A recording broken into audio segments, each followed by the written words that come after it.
নমস্কার বন্ধুরা, ডলি রন্ধনশালায় সবাইকে স্বাগত। আর আজকে তোমাদের সাথে শেয়ার করব তেল ছাড়া রোদ্দুরে দেওয়া ঝামেলা ছাড়া দারুণ একটা কাঁচা আমের রেসিপি। আমি এখানে প্রায় 1 কেজি 250 গ্রাম পরিমাণ আম নিয়ে নিয়েছি। আমি এই আচারের জন্য যে আমটা ব্যবহার করব সেটা কিন্তু টকের পরিমাণ অনেকটাই বেশি। আর এই পদ্ধতিতে যত টকই আম হোক না কেন, আমি যেরকম করে করব সেইভাবে কিন্তু করলে টকের পরিমাণটাও অনেকটা কমে যাবে আর সারা বছর খুব সহজেই তোমরা সংরক্ষণ করে রাখতে পারবে।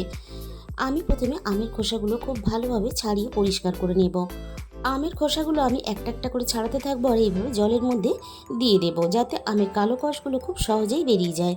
সবগুলো আম আমি একইভাবে ছাড়িয়ে জলের মধ্যে দিয়ে খুব ভালোভাবে পরিষ্কার করে প্রথমে ধুয়ে নেব। আর এই আম জলে দেওয়ার জন্য দেখো অনেকটাই কিন্তু কষ বেরিয়ে গেছে। আর আমি আমগুলো 3বার ধুয়ে নিয়েছি পরিষ্কার জলে।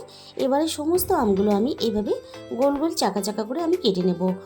তবে গোল গোল করে কেটে নিলে দেখতেও বেশ ভালো লাগে আচার বানানোর পরে। তবে আমি আমার পছন্দ মতন এই আমগুলোকে কেটে রেডি করে নেব। তোমরা তোমাদের পছন্দ মতন অবশ্যই আমগুলোকে কেটে রেডি করে নেবে। এইভাবে আমি দেখো গোল গোল করে প্রথমে সবগুলো কেটে নিলাম। আর আমি যে আমগুলো ব্যবহার করলাম সেগুলো দেখতেই পাচ্ছ একেবারে শক্ত আটি হয়ে যায়নি। এই কচি আটিগুলো দেখো খুব সহজেই কিন্তু মাঝখান থেকে এভাবে চাপ দিলেই বেরিয়ে আসছে। সবগুলো কিন্তু আমি একইভাবে রেডি করে নিয়েছি। আম কাটার পরে আর কিন্তু জলে ধোয়া যাবে না। এবারে আমি আমের মধ্যে দিয়ে দেব স্বাদ মতো লবণ। লবণের পরিমাণটা বুঝে দিতে হবে, খুব বেশি কিন্তু লবণ দিয়ে দিলে আচারটা বানানোর পরে খেতে ভালো লাগবে না। এবার আমি আমগুলো খুব ভালোভাবে লবণ দিয়ে মেখে নেব। এইভাবে উল্টে পাল্টে আমি লবণ দিয়ে খুব ভালোভাবে আমটা মেখে এইভাবে 10 মিনিটের জন্য রেখে দেব। 10 মিনিট পরে আমি তোমাদের দেখিয়ে দিচ্ছি, দেখো আম থেকে কতটা পরিমাণ জল বেরিয়েছে। আর এই জলটা কিন্তু আমি পুরোটাই ঝরিয়ে এইভাবে ফেলে দেব। আর তোমাদের দেখিয়ে দিচ্ছি দেখো কতটা পরিমাণ জল বেরিয়েছে। এই জলটা কিন্তু ঝরিয়ে অবশ্যই ফেলে দেবে। এবারে আমি এখানে দেখো একটা বড় বাটির 1 বাটি পরিমাণ চিনি নিয়েছি। ওজনে প্রায় 500 গ্রাম পরিমাণ চিনি হবে। এবার আমি আমের মধ্যে চিনিটাকে দিয়ে দেব। 50 গ্রামের মতো আমি এখানে চিনি দিলাম না, যদি পরে প্রয়োজন হয় আমি তাহলে দিয়ে দেব। এবার সমস্ত চিনিগুলো আমি খুব ভালোভাবে হাত দিয়ে এইভাবে আমের সাথে মেখে নেব।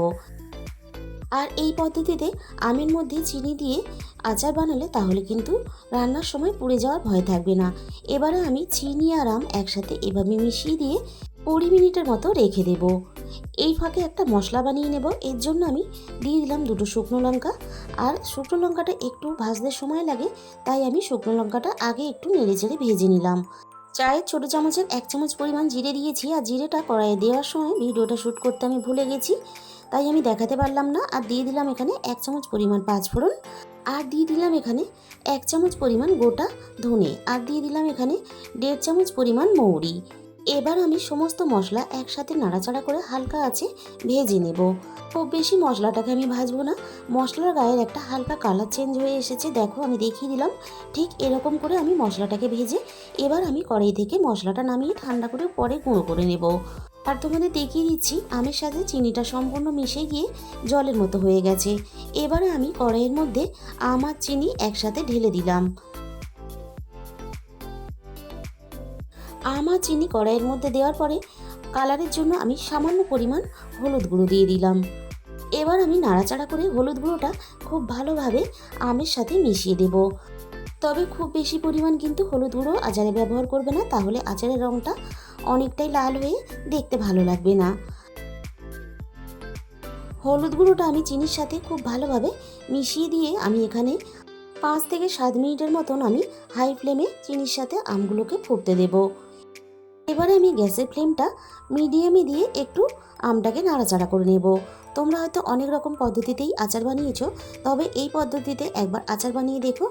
বর্ষাকালে বা এমনি সময় রোদ্দুরে দেওয়ার একদমই ঝামেলা থাকবে না।